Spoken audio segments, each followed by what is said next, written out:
Magandang gabi mga kapatid.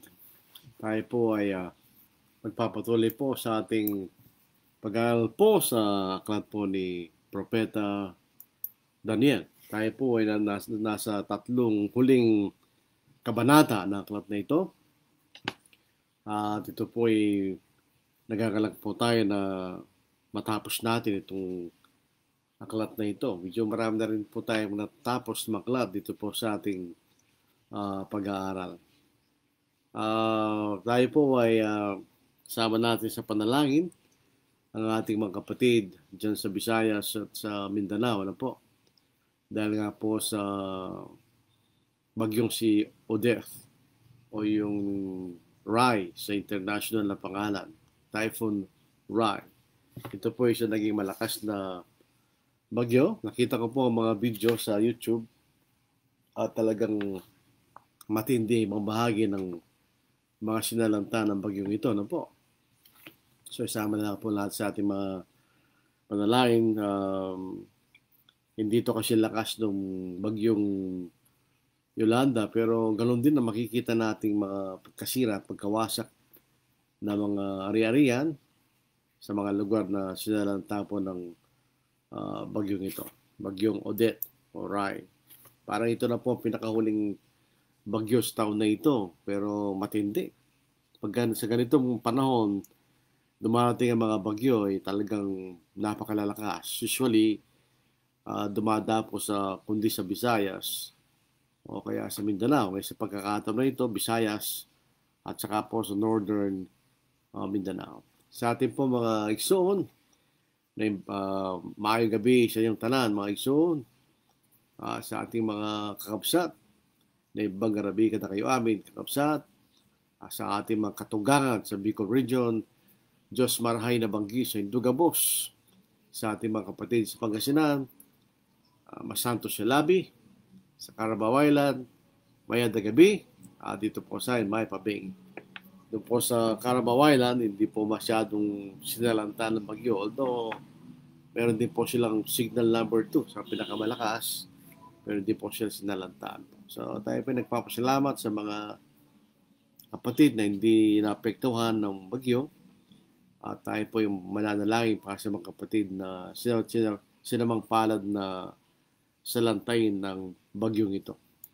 So tulad po ng ating binanggit, tayo po ipupunta sa Daniel chapter 10 verse 1 to chapter 11 verse 1. Ito po itong tatlong huling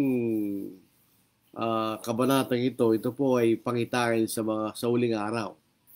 Vision of the last days, o vision of the time of the end. Yun po ang makikita nating pamagat ng tatlong huling kabanata na ito. Dito po sa ikalawang bahagi ng Daniel, ito yung mga pangitain. 4 po ito, yung sa Daniel chapter 7, na pag-aralan po natin, yun po yung pangitain ng 4 na halimaw, the vision of the four beasts. At sa Daniel chapter 8, yung po pangitain ng lalaking tupa at lalaking kambing, the vision of the ram and the goat. Tapos, yung nakatatapos lang natin pag-aralan sa Daniel chapter 9, the vision of the 70 weeks.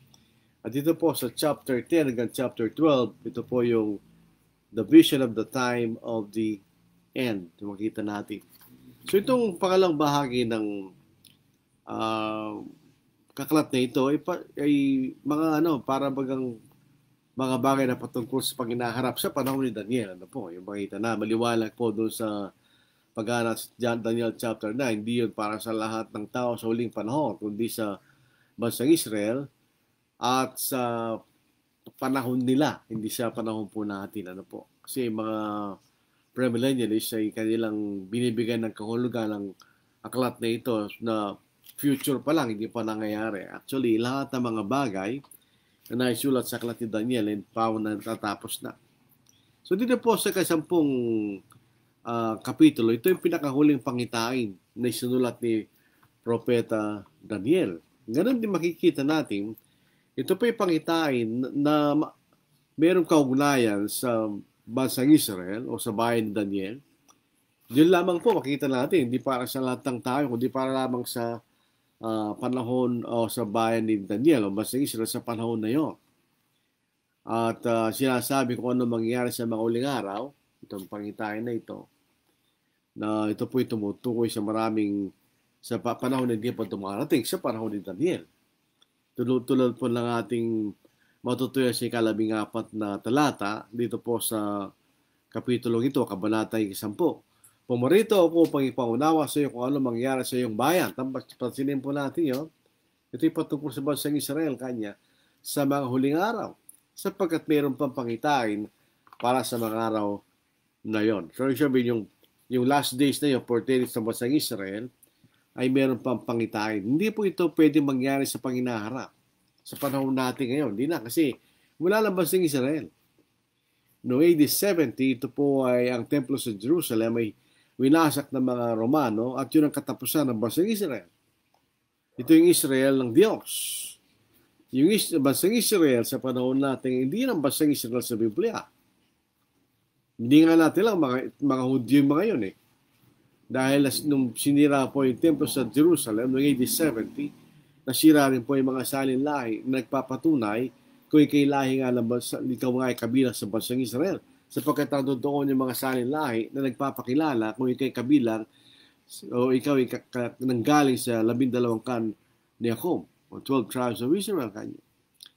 At itong mga salitang ito na doon sa uling pangitain, ito po ay ang mga salitang ito ay matatapos at ito ay they will be sealed ganyan, hanggang sa katapusan. So ito po ay propeta na matutupad sa isang particular na panahon sa bansang Israel. Dito po sa 12:9.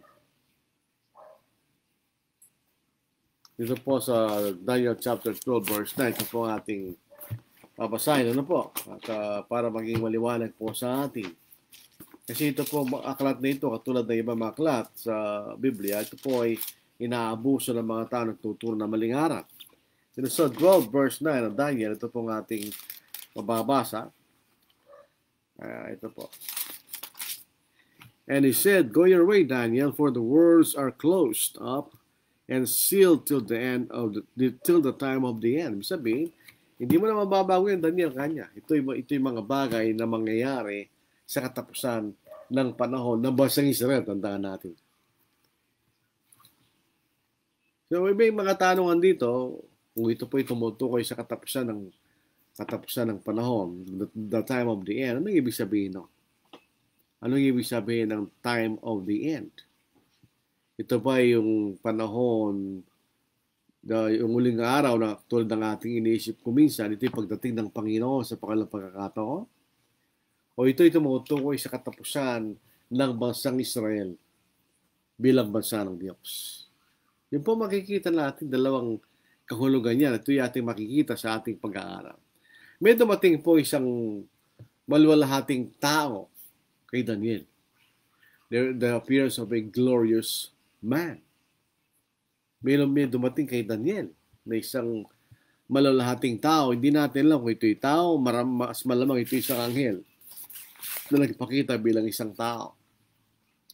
Ito po ay nangyari sa 3 taon ng si Ciro, na hari ng Persia, naghahari, at ito po ay sa 24 na araw ng unang buwan o Nisan, the month of Nisan. So approximately, ito pong taon po nito ay 535 BC. Doon sa unang talata, very specific kung kailan ito nangyari, itong pangyayaring ito, yung pangitain, na ikatlong taon ni Ciro, na hari ng Persia, nahayag ang isang salita kay Daniel ng pangalay Belteshazzar. Ang salita ay totoo at yun ay tungkol sa isang malaking paglalaban. At kanyang naunawaan ang salita at naunawaan ang pangitain kanya. Doon sa 4 na talata, na 24 na araw ng unang buwan, habang ako'y nasa pangpang ng malaking ilog na Idekel, na ibang pangalan po sa Tigris. So 24th day of the first month. Doon sa 3 taon na si Ciro ay hari sa Persia. Yun ang time frame ng pangitain na ito. At si Daniel po ay, tandaan natin, si Daniel po ay nasa pagluluksa. o nagfa-fast sa loob ng 3 linggo for 3 weeks. So imagine po natin kung ikaw ay nag-aayuno sa loob ng 3 linggo, 3 weeks, ikay mahina, wala kang kinakain eh. So ito ipapaliwanag po sa ating bakit ganitong reaksyon ni Daniel dito sa isang malulahating tao nagpakita sa kanya.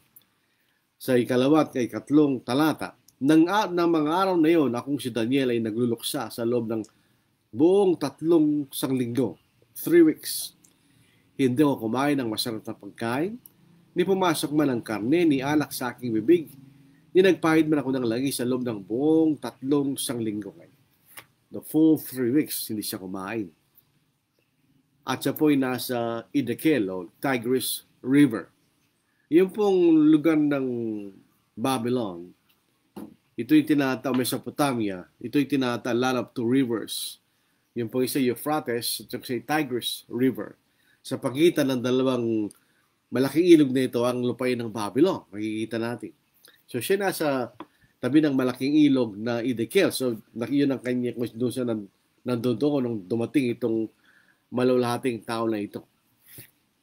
Tingnan po ninyo ang description sa ika-5 hanggang ika-6 na talata. Aking itiningin ang aking paningin at tumanaw at nakita kong isang lalaki na may suot na telang lino ng mga balakang ay binigkisan ng ginto ng ufas. Ang kanyang katawan ay gaya ng berilo, ang kanyang mukha ay gaya ng anyo ng kidlat, ang kanyang mga mata ay gaya ng nagliliyab na sulo, ang kanyang mga kamay at mga paa ay gaya ng kislap na pinakintab na tansong, at ang tunog ng kanyang mga salita ay gaya ng ingay na napakaraming tao. Kung ganito makikita mo na isang larawan ng isang tao, ba talaga ikay matatakot. Hindi to larawan ng isang pangkaraniwang tao. Isipin nyo, lalaki na may suot na telang lino. So hindi to figurative, ito ay literal. Kahit sinasabi niyo kung ano nakita niya. Mga balakay binigkas siya ng ginto ng upas, ang kanyang katawan gaya ng berilo, ang kanyang mukha ay gaya ng anyo ng kidlat. Isipin nyo, kano nga nakatakot yun. Ang kanyang mga mata ay gaya ng nagliliyab na sulo. Ang kanyang mga kamay at paa ay gaya ng kislap na pinakintab na tanso. At ang tunog ng kanyang mga salita ay gaya ng ingay na napakaraming tao. Ibig sabihin, nakakatakot po itong larawan na ito. So itong gusto natin magbigay ng konting paliwanag. Ang kanyang balakay binigkas siya ng ginto ng upas. Ito pong upas na ito, maaring ito po ay isang ibang pangalan sa Ophir, na ito ay lugar na maraming ginto. Ano po? Doon sa Jeremiah chapter 10 verse 9, binanggit po itong lugar ng upas na ito na maraming ginto. Ano po? Sasabi po ng isang Smith Dictionary, hindi ako nagkakamali, a region producing fine gold. Tapos binanggit Jeremiah chapter 10 verse 9, Daniel chapter 10 verse 5.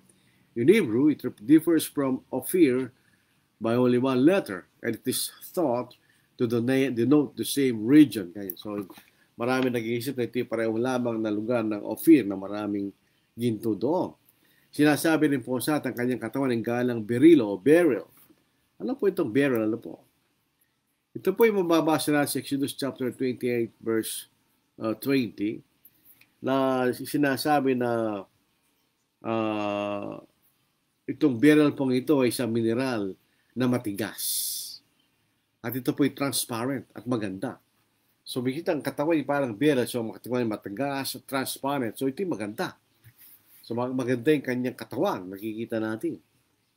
It's almost transparent kanya. At ito po ay matigas.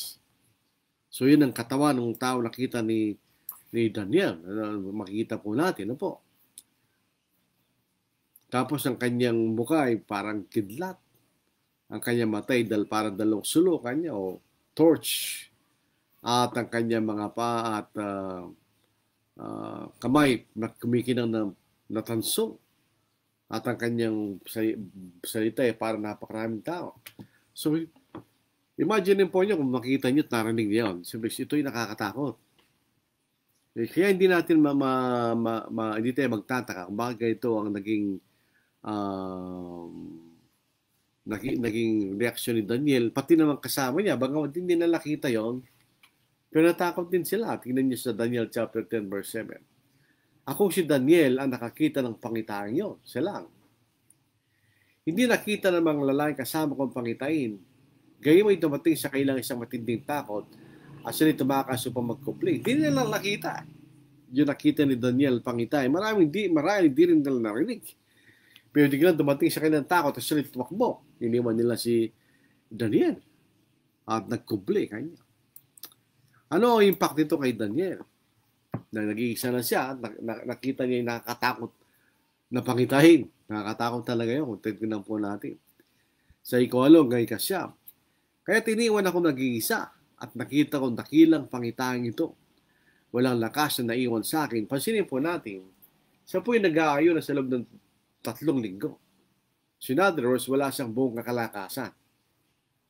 Kaya makikita niyo, walang lakas na naiwan sa kanya dahil siya po yung nag-aayon sa loob ng 3 linggo. At aking kulay namumutlang parang patay at walang nanatili lakas sa akin. Ngunit narinig ko tunog ng kanyang mga salita at nang aking marinig ang tunog ng kanyang mga salita, ang mukha ko'y napasubsob sa lupa sa isang maimbing na pagkatulog. Isipin po natin, si Daniel po rito ay matanda na. So nung si Cyrus ay naghari, nung sila umalis, 15 years old na sila umalis na sila naging alipin at sinatili 70 years sa pagkalipin. So 85 years old at least si Cyrus. 3 taon lang lumipas. So at least 88 years old. Kung 17 siya uminiwan at 90 years old. So napakatanda na niya, mga kapatid. At doon sa lakitan niyang nakakatakot na yon, ayun ang dahilan bakit siya naimbing ng pagkatulog. Dahil wala na siyang lakas. Kaya natulog siya. Yun naging impact kay Daniel. Ito pong itsura ng taong itong nakita ni Daniel ay magkahawig po sa ilustrasyon ng Panginoon sa Revelation chapter 1 verse 2. Pasilin yung pagkakahawig, babasahin po natin. Po? Sa Revelation chapter 1, 12 to 17. Then I turned to see the voice that spoke with me, and having turned, I saw 7 golden lampstands, and in the midst of the 7 lampstands, one like the Son of Man, clothed with a garment down to the feet, and girded about the chest with a golden band. His head and hair were like wool, as white as snow, and his eyes is like a flame of fire. His feet were like fine brass, as if refined in a furnace, and his voice as the sound of many waters. He had in his right hand 7 stars. Out of his mouth went a sharp 2-edged sword, and his countenance was like the sun shining in his strength. And then when I saw him, I fell at his feet as dead. But he laid his right hand on me, saying, Do not be afraid, I am the first and the last. I am he who lives and was dead, and behold, I am alive forevermore. Amen. And I have the keys of Hades and of death. Dito po, nagpakilala siya siyang ating Panginoon. Pero dito po kay Daniel, maaaring may nagsasabi, ito na po ay Panginoon na nagpakita bilang tao bago siya nagkatawang tao. Pero marahil sila, ito ay isa lamang pong anghel. Ano po? So hindi natin pwede mag-conclude kung sino yung tao yun o nagpakita kay Daniel. Dahil wala tayong katibayan kung sino yun. Basta may nagpakitang malalahating tao kay Daniel at kakilakilabot, nakakatakot ng kanyang larawan. So, siya po yung nakipag-usap. Nakipag-usap ito kay Daniel. Ano po? Sa Daniel chapter 10 verse 10. Ngunit di nagtagal na rito isang kamay ang umipo sa akin at ako'y tinayon na nanginginig ang aking mga kamay at mga tuhod. Ganyan. Ito po yung kombinasyon ng kanyang, dahil siya nag-aayon ng 3 linggo ng kanyang edad. At least 88 years old na siya o 90 years old. At gawa rin ng takot kaya nanginginig ng kanyang kamay tuhod. Imagine po natin, no po, natanda na siya. Ako po, nakita ko yung dalawang, yung tiya ko, nakapatid ng tatay ko, at yung asawa niya, tito ko. Nung sila 80 plus years old, nakita ko, mahina na sila. Alos hindi na sila makatayo ng matagal, nakaupo lang sila. So imagine natin si Daniel, ganoon na rin siyang edad niya, mas matanda pa si Daniel. So ganoon, wala nang kalakasan sa kanya. Hindi katakataka po itong naging reaksyon ni Daniel. Dito po sa verse 11. At sinabi niya sa akin, O Daniel, ikaw na lalaking pinakamamahal, o beloved man. Bakit siya pinakamamahal? Dahil siya tapat sa Diyos. Mula sa kanyang pagkabata hanggang sa kanyang katandaan. Unawain mo ang mga salita na aking sasabihin sa iyo. Tumayo ka ng matuwid, sapagkat sa iyo sinugo ko ngayon. Nang kanyang masabi salitang ito sa akin, ako'y tumayo na nanginginig. Kombinasyon ito ng takot at kanyang edad, at siya po'y nag-aayon ng 3 linggo. Isa pa din po natin yun. Kahit sa atin po, kung tayo mag-aayon 3 linggo, ala rin tayo lakas na matitira. Ito pang matanda na at least 88 years old, at the most 90 or 91 years old. Kung alamang eksaktong edad niya, nasa Himalay sa Jerusalem at nanatili 70 years sa loob ng lupain ng Babylon, plus 3 years na si Cyrus po ay namumuno sa Syria o sa Persia. At ang taong ito ay kinumportan niya. He comforted Daniel. Sa nakita, nanginginig siya. Nanginginig siya. Nalalaman niya, natatakot siya. Kaya sabi din sa verse 12, pagkatapos sa sinabi niya sa akin, huwag kang matakot, Daniel. So in other words, natatakot si Daniel. So si propeta, totoo yun, pero tao pa rin siya. So dalo lang po sa atin tayo matakot. Pag nakakita tayo ng hindi pang karaniwang pagkakataon na tulad nito, siyempre may halong takot din. Kaya sabi niya, huwag kang matakot, Daniel, sapagkat mula ng unang araw na yung ilaga kayong isipan sa pagkaunawa at magpakababa sa iyong Diyos, ang iyong mga salita ay pinakinggan. At ako'y pumarito dahil sa iyong mga salita. So ito po ay isang matibay na pagpapatibay at katunayan po sa atin na pag ang isang matuwid na tao ng Diyos ay nananalangin, siya pinapakinggan ng Diyos. So huwag ka matakot kanya. Kaya sa pumunta roon dahil sa kanyang pagpapangbaba ni Daniel at sa kanyang pagnanasa makunawa, ano bang ibig sabihin? So dito po sa 13, ito po yung mga bagay na hindi natin maintindihan. Dahil itong taong ito, hindi siya physical na nilalang. Yung kanyang larawan na binasa natin kanina, ay hindi yan larawan ng isang physical na nilalang. So ito po yung marami isang espiritu ng nilalang na nagpakita bilang isang tao. Hindi po kata-kata kayo. Tingnan nyo dito sa Genesis, maalala po nyo nang may nagpakita kay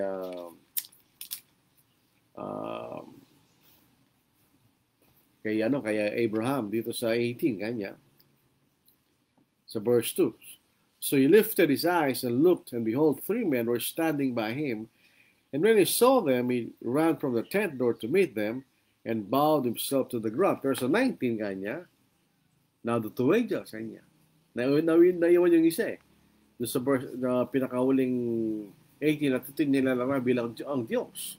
Pero sa yung dalawa na naiwan, na the 2 angels came to Sodom in the evening. So hindi katakataka yung magpakita yung anghel sa ganung paraan bilang mga tao. Pero dito ito nakita nito ni Daniel, dito isang physical na nilalang.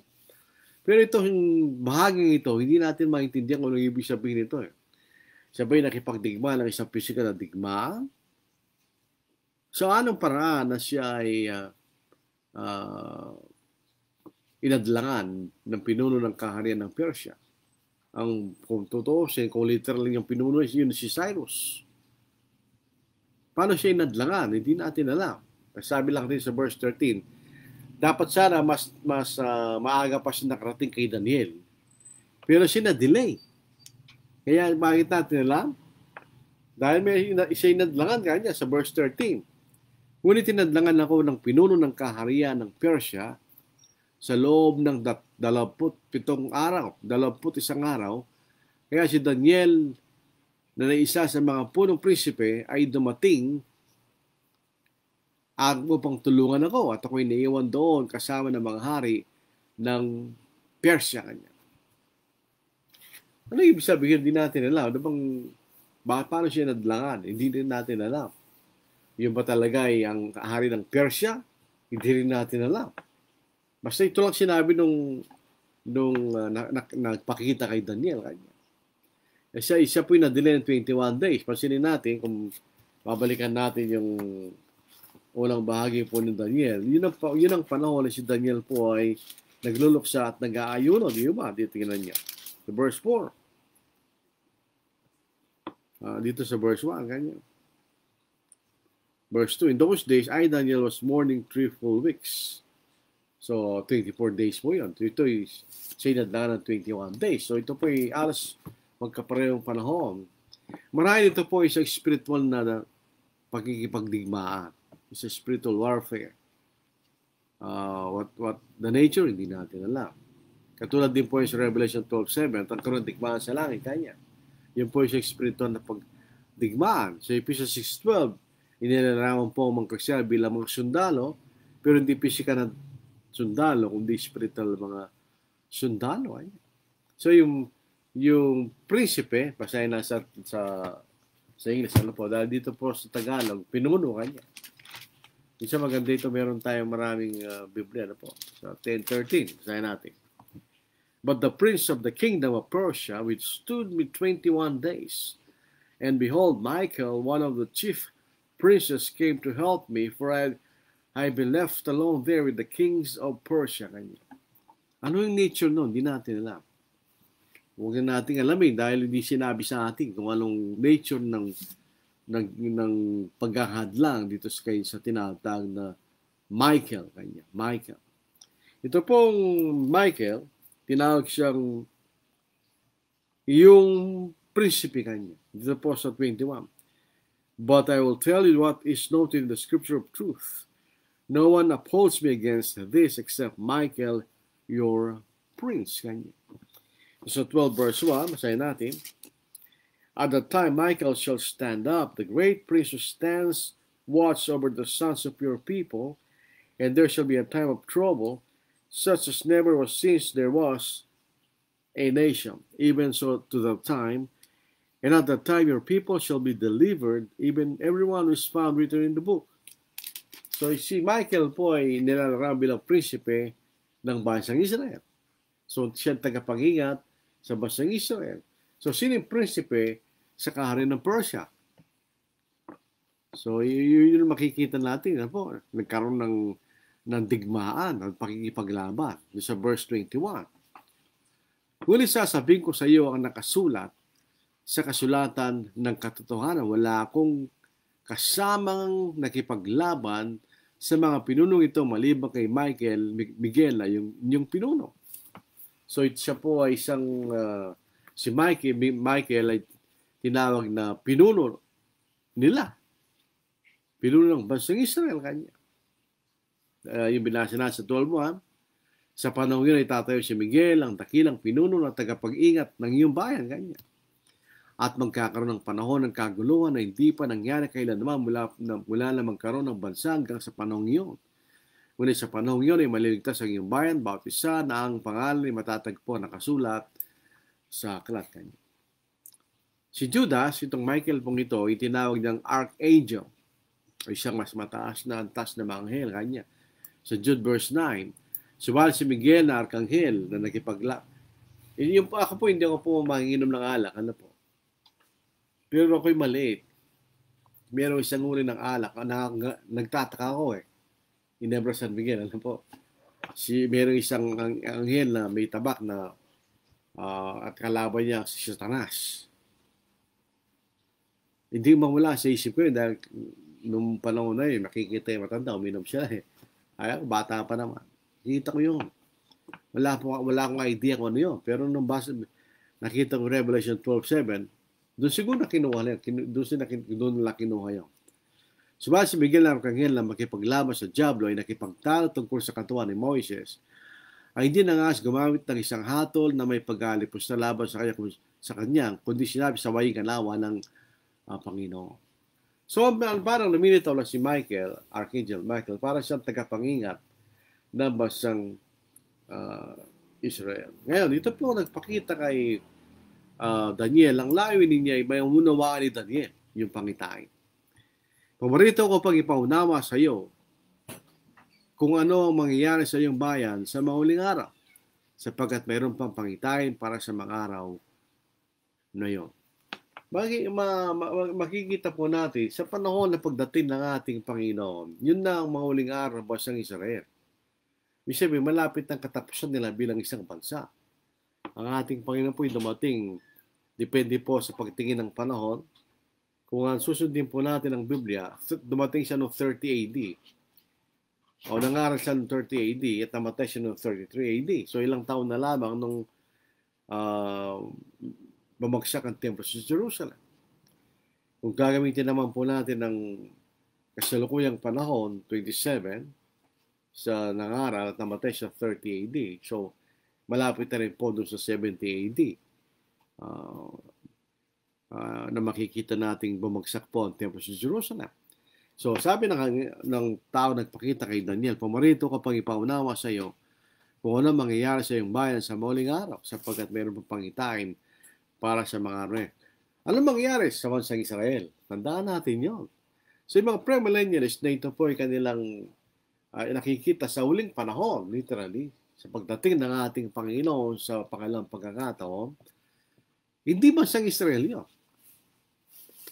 Pero ito sa bansang Israel. So, hindi po yun ng time frame, no? Kundi sa mauling araw ng bansang Israel. Dito po sa Isaiah, parang pareho po ang time frame. Pagkapareho sila. Sa Isaiah chapter 2, ano po? Ito po ang ating mababasa. Ito po sa King James Version, now it shall come to pass in the last days. Sa ganun din makikita natin dito. Sa mga uling araw, kanya. Kung ano mangyari sa bansang Israel, kanya. Sa iyong bayan, sabi rito. So, ano ibig sabihin kaya nung last days?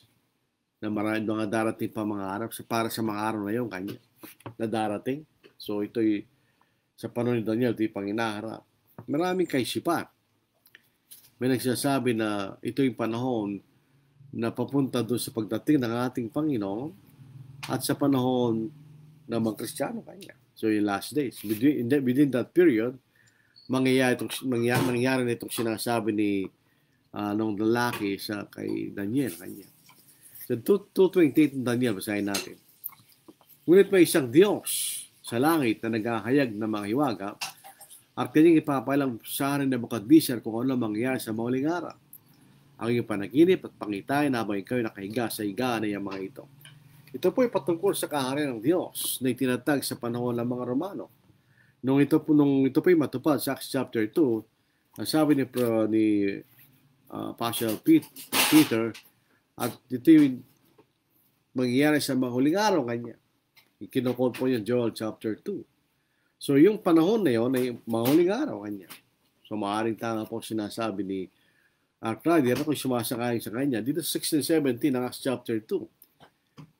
Nung may paliwanag ni Pedro, ano yung nangyayari nyo? Dahil sabi nila, hindi kaya lasing ang mga tao ito ngayon na. Ngunit ito yaong pinahayag sa pamamagitan ng propeta Joel at sa mga huling araw, sabi ng Diyos, mula sa aking espiritu, magbubuhos sa lahat ng laman, ang iyong mga anak na lalaki at mga anak na babae magsasalita ng propesiya, at ang iyong kabatang lalaki makita ng mga pangitain, ang iyong matatanda na lalaki mananaginip ng mga panaginip kanya. So ito ang makita na sa ikalabing-apat. Pinapaunawa nung ang taong yun na nagpakita kay Daniel ang mangyayari sa bayang bansang Israel sa mga huling araw kanya. Ngayon, tuloy po natin dito sa 17. Si Daniel po ay medyo nagkaroon ng lakas. Daniel strengthened.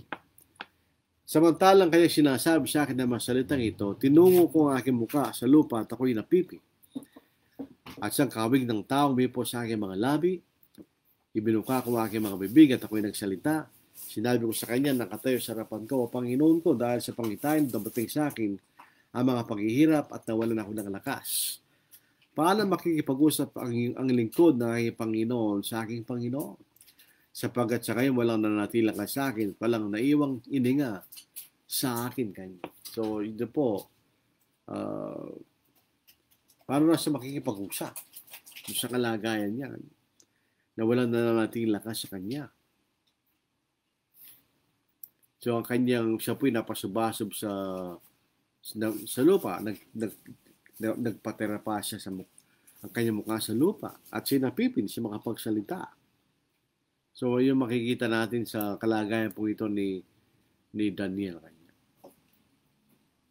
Sino yung tao na yun? Hindi natin alam. Sabi ng marahil, ito si Gabriel na nagpakita na kay Daniel sa Daniel chapter 7 tsaka chapter 8. Ano po? Tuloy na sa 18-19. Muli akong hinipo ng isa na kawig ng tao at kanyang pinalakas ako. Kaya sinabi, o taong pinakamamahal, huwag kang matakot, kapayapaan ang sumayo. Magpalakas ka at magpakatapang. Nang siya magsalita sa akin, ako'y lumakas, nagsabi, magsasalita aking Panginoon sapagkat pinalakas mo ako kanya. So ito, inipo lang siya na po at siya ay nagkaroon ng lakas at siya makapagsalita. Ngayon siya handa lang makipag-usap kung anong sasabihin sa kanya ng taong nagpakita kay Daniel. Nagsila po itong aklat na ito na po. Sa verse 20, na magkakay sinabi niya, alam mo ba kung bakit ako pumarito sa iyo? Ngayon ibabalik ako pa makipaglaban sa pinuno ng Persia at kapag ako'y tapos na sa kanya, narito ang pinuno ng Gresya ay darating. Hindi po natin makita yung kahulugan, no? Sino yung pinuno ng Persia? Si Cyrus, ang kanyang kakalabanin. At pagkatapos na ng pinuno ng Gresya ay darating. Dito ba yung mga literal na mga pinuno o mga spiritual na mga pinuno? Hindi natin alam. Basta sabi niya kung makikipaglaban ganyan. At pagkatapos noon ay ipapakita kay Daniel ang katotohanan, ang nakasulat ng katotohanan ganyan. Basahin natin sa 21. Ngunit sasabihin ko sa iyo, nakasulat sa kasulatan ng katotohanan. Wala akong kasamang nakikipaglaban sa mga pinunong ito maliban kay Miguel na inyong pinuno. Tungkol sa akin, nangulang taon ni Dar taga-Media ako'y tumayo pang pagtibayin at palakasin siya kanya. Kung dito po sa Isaiah, isang hula po kay Cyrus na sinabi ng Panginoon na palalakasin niya ito at upang siya magtagumpay laban sa kanyang mga kaaway kanya. Yung yan ang kahulugan nito, hindi natin alam. Masasabi lang tungkol sa akin, ang ulang taon ni Dario, taga-Media, ako'y tumayo pang patibayin at palakasin siya kanya. So ito yung verse, ito po yung kapitulong ito. Bali ito po isang prelude o introduction doon sa susunod na kabanata. Na doon ay bibigkasin na niya yung pangitain tungkol sa mangyayari sa bansang Israel sa mga uling araw na binabanggit kanya. Bago ang pagdating ng ating Panginoon. So, ito'y magsisimula sa verse 2 ng chapter 11. Dito po, hindi sinabi sa atin. Sinabi lang dumating yung tao na yon na naiiba ang kanyang larawan upang sabihin kay Daniel kung ano yung pangitain. So, hindi po sinabi sa atin kung ano yung pangitain na yun. Ano po? At para bagang dito po sa tinuran na nagpakita kay Daniel, merong espiritu na digmaan na nangyayari. Maaari ito yung anghel na naglalaban sa isa't isa kanya. Tandaan natin, may anghel ang Diyos, may anghel din si Satanas. Kaya ito yung mga anghel, marami na naglalaban sa mga espiritu na lalabanan. Marahil gano'n. Sabi niya kasi may digmaan ganyan. Pero wala tayong masyadong alam kung ano yung digmaan na yun. Diba? Yung spiritual digmaan, wala tayong alam. Ano po?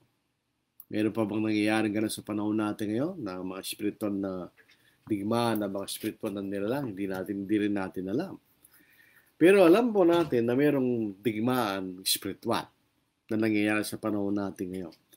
Na dito po sa Ephesians chapter 6, 12, 13, ang sabi ni Apostle Paul, for we do not wrestle against flesh and blood, but against principalities, against powers, against the rulers of the darkness of this age, against spiritual hosts of wickedness in the heavenly places. So, ang digmaan din na ginagawa natin ngayon ay digmaan sa spiritual na digmaan. Hindi ito isang literal na digmaan, pero digmaan sa kaisipan. Kaya ito yung spiritual na digmaan. Ito yung digmaan sa kaisipan. Si Satanas, ini-influensyan tayo sa ating kaisipan. At ang Diyos sa pamamagitan ng kanyang salita, ini-influensyan tayo sa pamamagitan ng kanyang salita. So ito yung digmaan sa ating kaisipan.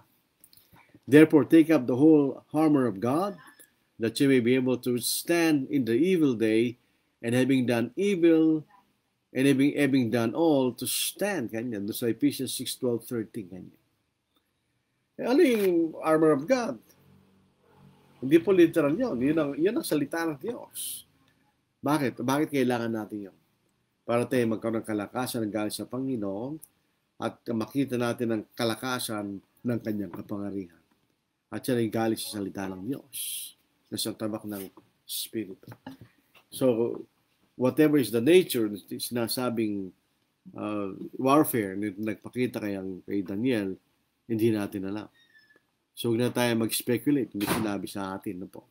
So, ito po ang pagtatapos ng ating pag-aral po sa gabing ito. Hindi po masyadong exciting po ito. Pero susunod na mga dalawang kapitulo, dito po sa chapter 12, chapter 11 and 12, ay ito po ay isang pangitain sa panginaharap sa panahon ni Daniel. So dito po kasi makita niyo sa 11:1 ganyan. Also in the first year of Darius the Mede, even I stood up to confirm and strengthen him. Ganyan. And now we'll tell the truth. Behold, 3 more kings will arise in Persia. So ito po ay makita nating pangitain ng mga susunod po mga hari sa Persia at may pang-apat kanya na darating. So ito po ang makita natin napakadetalyadong pangitain. Actually, yung naunang mga pangitain, ibahagi nito. Kaya lang ito po ay mas detalyado na po. Kaysa doon sa mga naunang pangitain na ipinakita kay Propeta Daniel. Salamat po, update sa inyong pakikinig sa gabing ito. Yung po ating pinakahuling awit sa gabi ito, Nearer Still Nearer. May isang tanong po, ano po?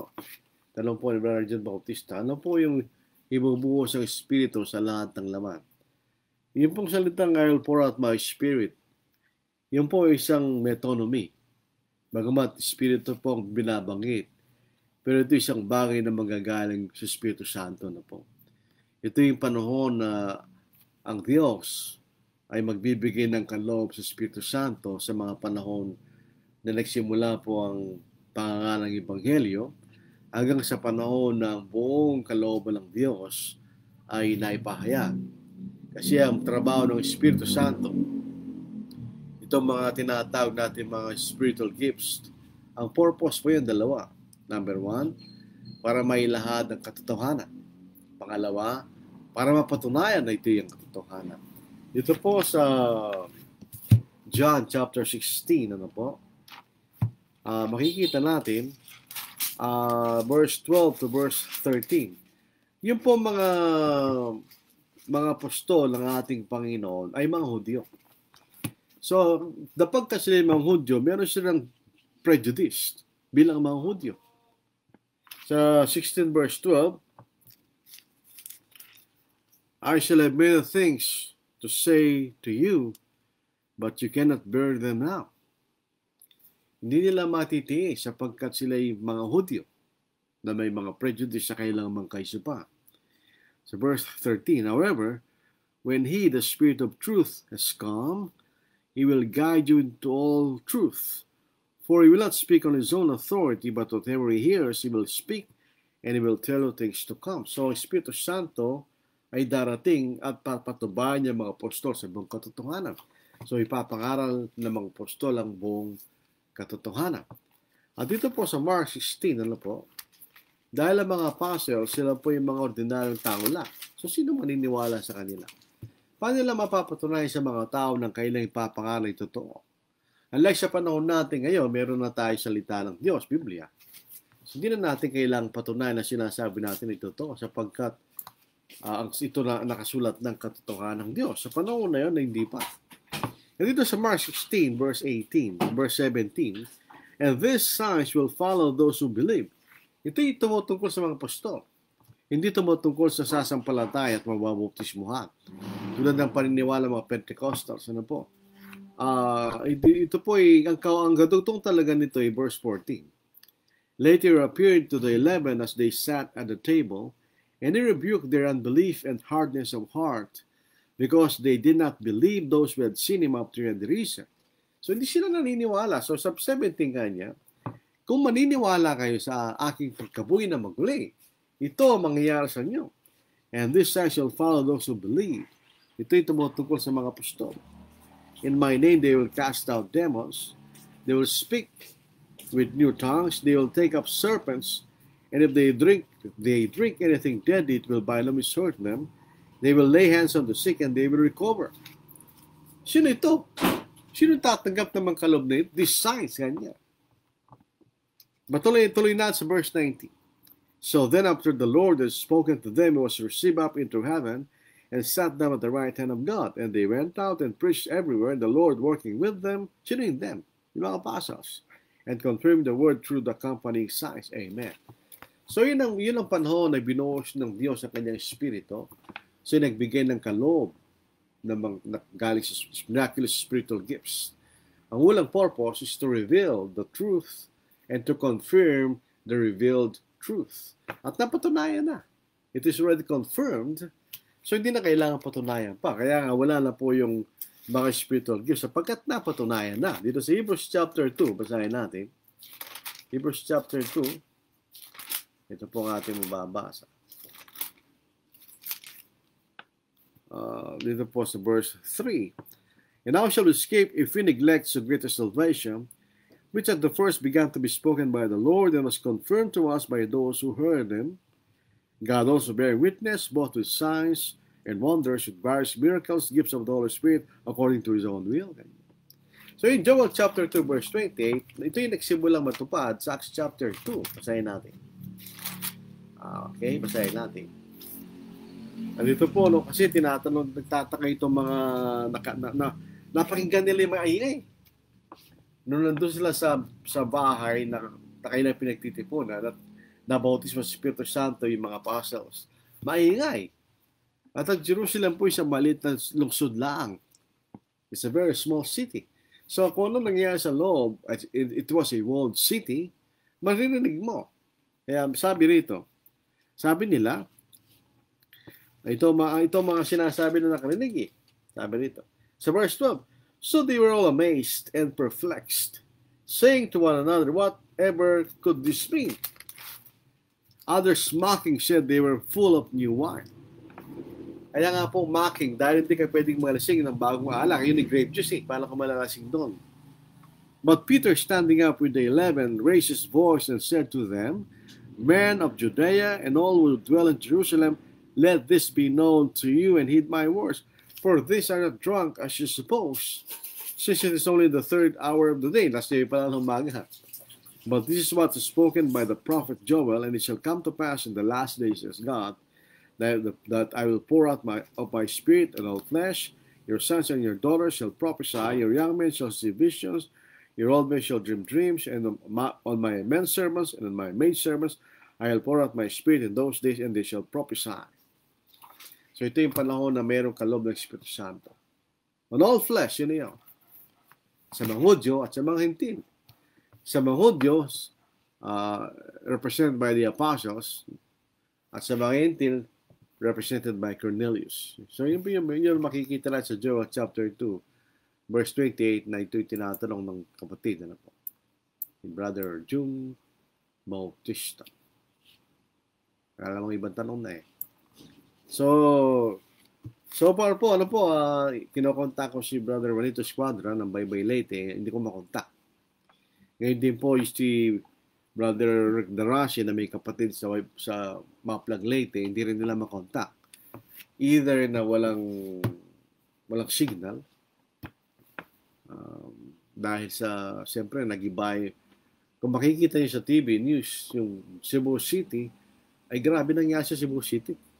nagbagsakan yung mga poste ng kuryente, nasira yung mga ibang, kahit yung ibang mga stores, no, business stores, nasira sila.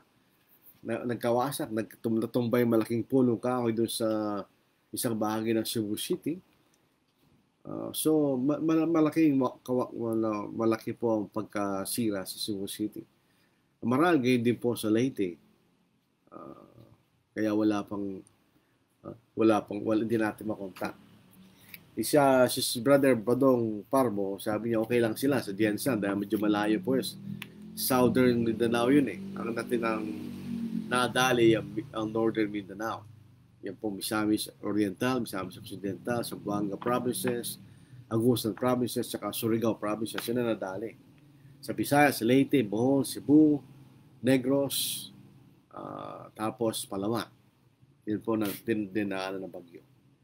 So tayo pong ang lupain po natin ay lupain ng mga catastrophe. Ano po? Meron tayong bagyo, meron tayong lindol, meron tayong bulkan. Halos lahat na ng catastrophe dito sa atin. Taon-taon nangyayari sa atin bagyo, minsan may lindol, minsan may mga pagsabog ng bulkan. Nangyayari sa taon na ito, may pagsabog ng bulkan, may lindol, at may bagyo. Ito po isang bagay na hindi natin dapat ikagalit o wala tayong dapat sisihin. Ito po ay kalikasan. Ito po nung mapalayas ang ating mga magulang sa alaman ng ide, napunta na sa atin yung mga yan. Ako sa aking opinion ko lang po ito. Kung nanatili sila sa alaman ng ide, hindi lang maranasan yan. Nung sila lumabas sila, yun na, iba-ibang lugar na pinuntahan ng mga tao. So, ito rin nagpapakita sa atin na this world is not perfect. Hindi ito sakdan na lugar. Hindi ito yung talagang tahanan natin. Ang tahanan po natin ay langit. That's the perfect world. Doon walang bagyo, walang volcanic eruption, wala na yan. Hindi na tayo mapapasok ng kasamaan. Dahil pupunta tayo sa Apocalypse, ang syudad ay may mga gates at may bantay. So in other words, hindi makakapasok doon ng sino man upang mandaya at gumawa ng kasamaan sa bahay ng Diyos. So yun ang ating tahanan sa langit. We are secured dahil kasama natin ng Diyos. Sa lupa, hindi. This is not a secured place. So itong mga pangyayaring ito ay sumusubok sa ating paniniwala, pananampalataya sa Diyos. At nagpapakita rin po sa atin kailangan tayo nakahanda anytime. Dahil anytime, pwedeng dumating ang mga bagay nito, pwede tayong mamatay dahil sa mga bagay nito. It's part of life. It is part of living on this world. Wala tayong magagawa doon. Tayo pinanganak, tayo mamamatay. So kailangan tayo nakahanda. We should be prepared to die anytime. Hindi natin mapipili ang araw ng ating kamatayan. So we should be prepared every day. So ito paanyaya po sa mga kapatid na hindi lumalakad sa katapatan. It's time to change. It's time to repent and go back to the way of God. At sa mga nakikinig naman natin, hindi mga Kristiyano, it's time to obey the Lord. Kasi yun lamang tayong paraan para ma-secure natin ang ating mga buhay, kahit na naman na mangyari. Bilang panghuli sa ating pag-aaral. Dito po sa Philippians chapter 1, palagay niyo kung si Apostle Paul ay nasa daanan ng bagyo. Sa palagay niyo, ano ang kanyang damdamin? Katulad lang natin, matatakot din tayo sapagkat tayo mga tao. Pero ang ating pananampalataya ang nananaig sa ating takot. Sa Philippians chapter 1, verse 21, sabi rito ni Apostle Paul, For to me, to live is Christ, and to die is gain. But if I live on in the flesh, this will mean fruit from my labor, yet what I shall choose I cannot tell. For I am hard-pressed between the two, having a desire to depart and be with Christ, which is far, far better. Nevertheless, to remain in the flesh is more needful for you. And being confident of this, I know I shall remain and continue with you, all for your progress and joy of faith, that your rejoicing for me may be more abundant in Jesus Christ by my coming to you again. So, to live is Christ and to die is gain. So maraming salamat po sa inyong pakikinig. Sama po lang sa panalangin ng mga kapatid na dinaanan po ng bagyo. Alam natin ang dinadaanan po nila ngayon, hindi naman madali. Siyempre, kung hindi kayo dinaanan ng bagyo na ganun kalakas, hindi madali po yan. So tayo po ay magtatapos sa ipanalangin.